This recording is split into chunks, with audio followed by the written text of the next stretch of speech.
Vamos chamar o nosso próximo entrevistado, nosso próximo convidado aqui, que é o Leonardo Barreto, doutor em ciência política, para conversar um pouquinho com a gente, claro, aí sobre todo esse cenário político aí, que tem bastante coisa aí para a gente conversar.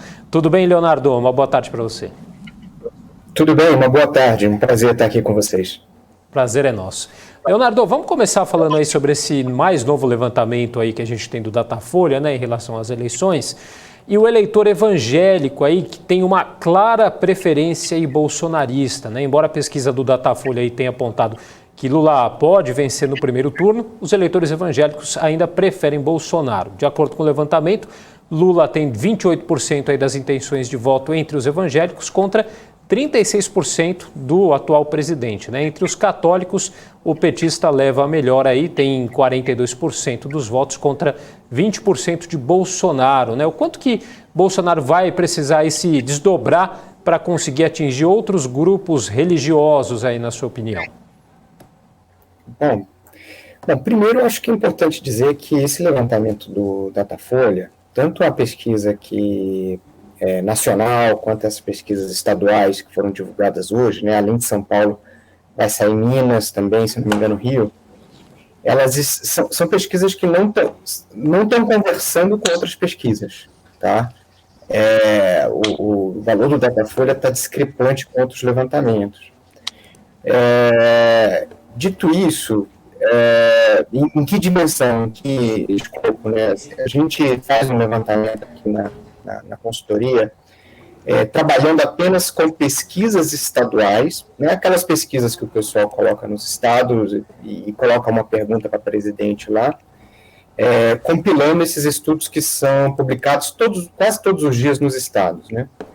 E a gente está com um cenário mais próximo de 43 a 33, 42 a 33, enfim, circulando aí entre uma diferença entre 7 e 10 pontos. Então, eu estou colocando isso, claro, não para desacreditar o Datafolha, mas para dizer que esse é um relatório que não está conversando com a grande maioria das outras pesquisas, tá? Então, esse é um ponto que a gente tem que saber. Sobre essa questão dos grupos, aí a gente está vendo que, para os evangélicos, essa pauta de valores, né, é uma pauta que talvez represente ou tenha uma importância maior do que para as outras denominações religiosas, né? As outras denominações religiosas ou têm uma percepção mais menos relevante dessa agenda, embora assim, essas questões podem ser importantes para eles, etc., mas não estão ali no topo das prioridades, né?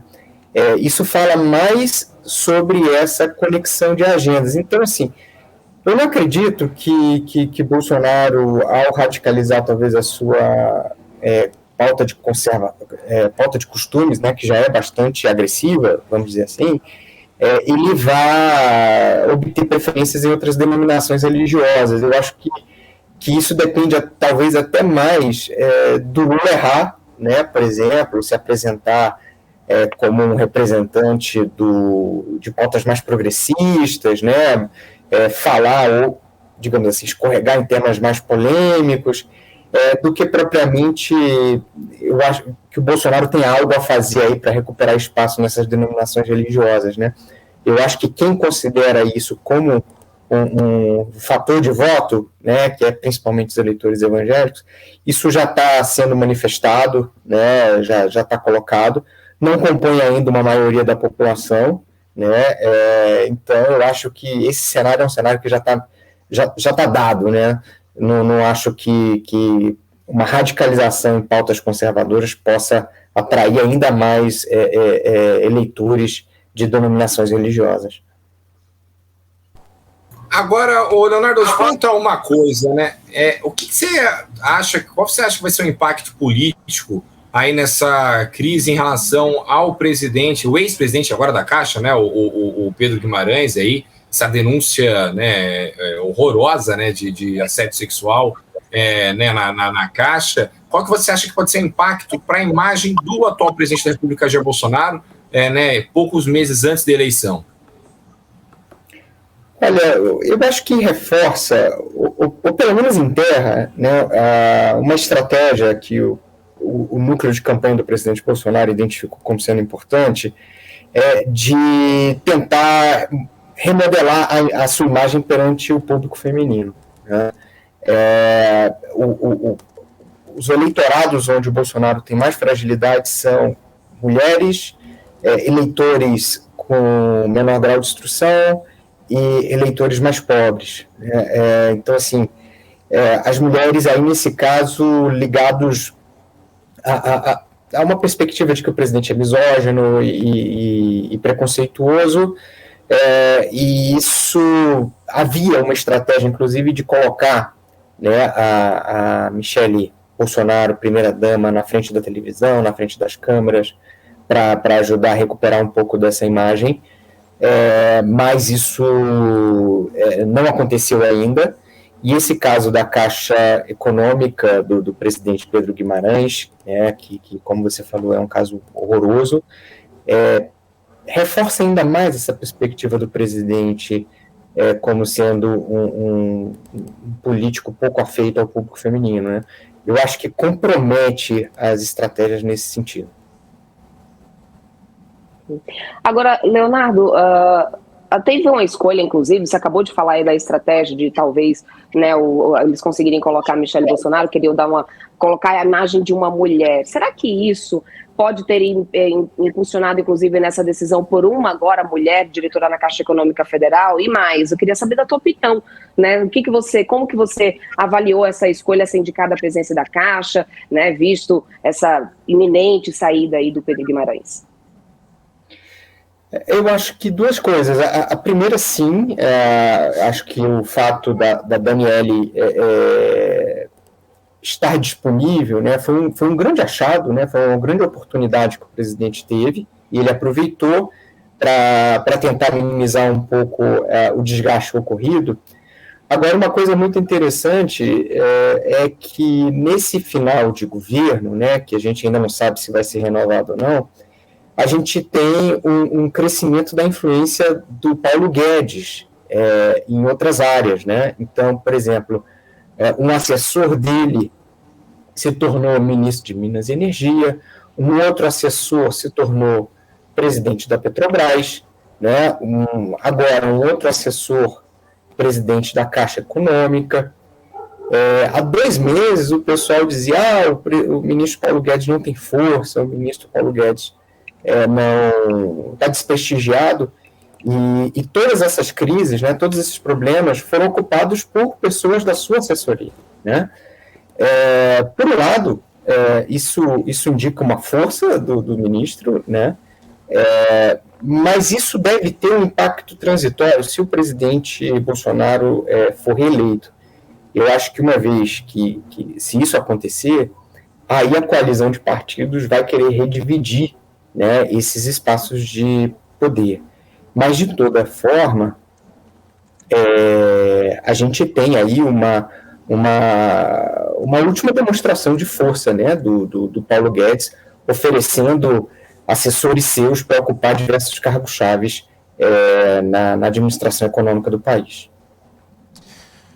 Leonardo, eu quero até trazer aqui só trazer aqui uma informação, Brosco, rapidinho, porque a gente está falando sobre essa questão aí da Caixa Econômica e acaba de sair aqui a notícia de que o Mourão diz que Pedro Guimarães falhou feio na parte moral, né? Então, abordada aí por jornalistas sobre essa questão dessa denúncia do assédio sexual, justamente que a gente está conversando aqui, né, do ex-presidente da Caixa, Pedro Guimarães, o vice Hamilton Mourão, disse exatamente essa frase: falhou feio na parte moral. Mourão acredita que foi dada uma resposta eficaz aí por parte do próprio governo, né, com a indicação da Daniele. O presidente Bolsonaro, até então, ainda não se pronunciou sobre o assunto. Brosco. E era justamente nisso que eu queria perguntar para você, Leonardo. O fato de o presidente não se pronunciar em relação a essa questão, você vê isso, como isso reflete aí para a campanha do presidente?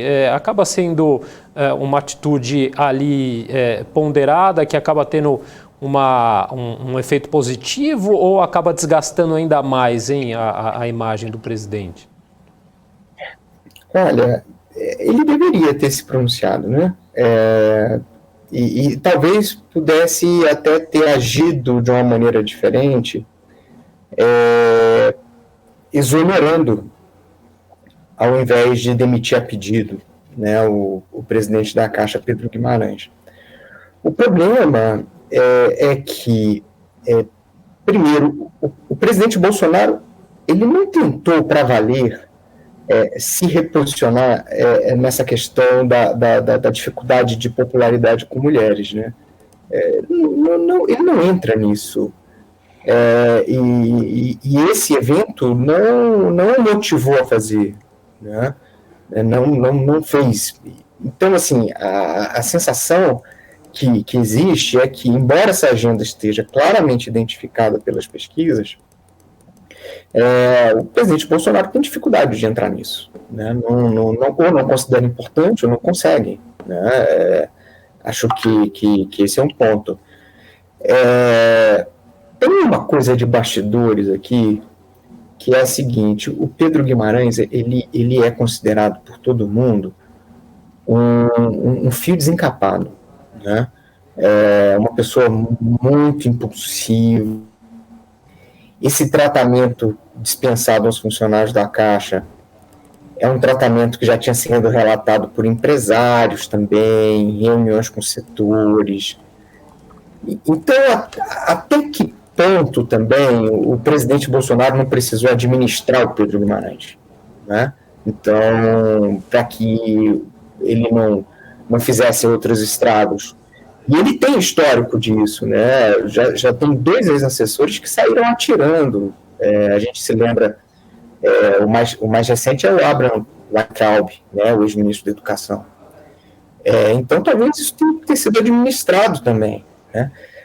E o terceiro ponto é o seguinte: por mais que os estrategistas, os marqueteiros desenhem as suas campanhas, enfim, os caminhos que o presidente precisa seguir, o presidente Bolsonaro ele não é administrável, né? Ele é inadministrável. Então, tem muito da característica pessoal dele aí, sabe? Eu acho que sempre que a gente for procurar uma explicação, né, para uma pergunta como essa, assim, por que ele não fez o óbvio, né, o básico que deveria ser feito, eu acho que a gente sempre vai cair na discussão sobre as características pessoais e personalidade que ele tem. Agora, eu tenho uma pergunta aqui, o Leonardo, ainda sobre essa questão. A gente tinha muito antes um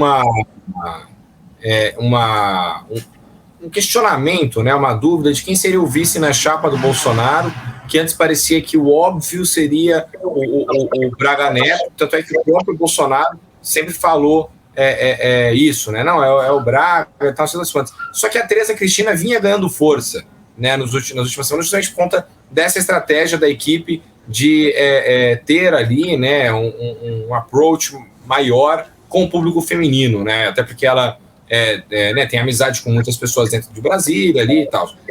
Você acredita que essa situação, justamente né, esse cenário de que ele não consegue atingir o público feminino, possa impactar na escolha das cabeças-chave na chapa dele?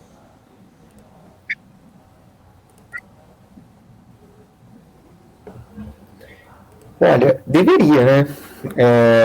Ele precisa colocar mulheres e desenvolver um discurso para mulheres, né? Esse é um aspecto gritante nas pesquisas. Agora, é aquela história, né? O presidente ele parece ter outras prioridades a partir do entendimento que ele tem do sistema político. Essa questão da Tereza Cristina, ela estava sendo colocada não apenas pelo fato dela ser mulher, estava sendo colocado também porque um presidente em segundo mandato, né, ele a escolha do vice já é um ponto, né?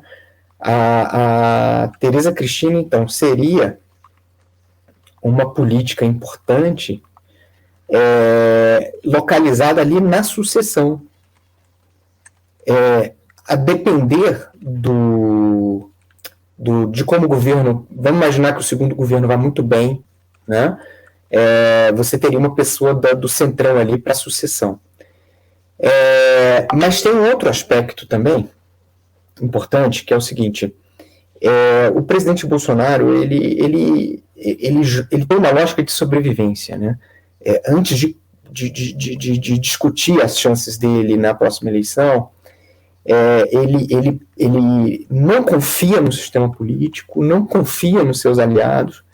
Isso não mudou, né, com a aliança que ele fez com o Centrão. Aliás, essa aliança foi feita exatamente porque ele percebeu que corria riscos, né, de cair lá atrás, e isso não mudou. Eu acho que a presença do Braga Neto é antes uma escolha pela própria segurança, né, em relação ao sistema político, do qual ele desconfia muito, mas também é uma opção de força, né?